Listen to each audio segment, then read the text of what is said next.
Both my parents were born in Prague, which was Czechoslovakia. It's now the Czech Republic.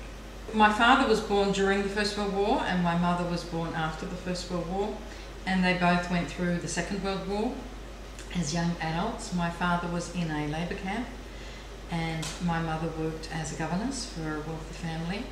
And after the Second World War, Czechoslovakia voted in a communist party in 1948, which then became dominated by the Russian communists.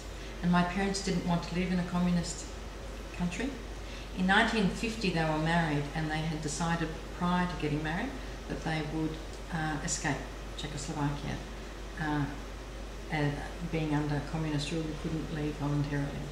He finally got accepted to Australia and came in the mid-50s to Melbourne, where he worked in a jam factory until he was able to get employment in his profession as an engineer, and he finally got a job in Darwin.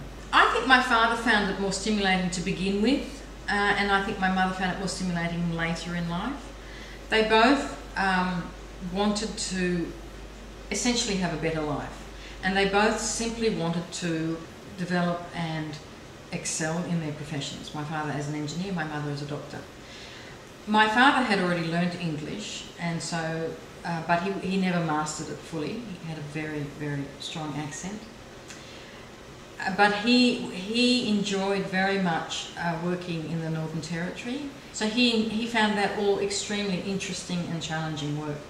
I think it was much harder for my mother to begin with. Firstly, as I said, she spoke 5 languages and none of them English, but she didn't take long to master English. She had a very good command of the language. But she was 39. She'd already practiced as a doctor for a number of years.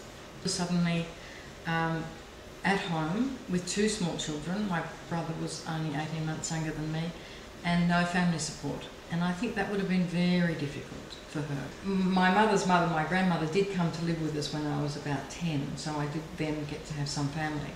But I didn't grow up with aunties, uncles, cousins. That is something that is not familiar for me. It was also difficult in the fact that at the time, while I don't look so non-Australian now, when growing up I did look quite non-Australian and would be called a wog at school. But yes, I was very aware growing up how I looked different and the different food that we ate. It was always an enormous treat for me to be invited to an Australian house to have a barbecue, because it just is a foreign thing to my family. My parents very much believed that they had assimilated into Australian culture, but anyone visiting our house would realise that it was not an Australian house and it looked like something out of the centre of Prague.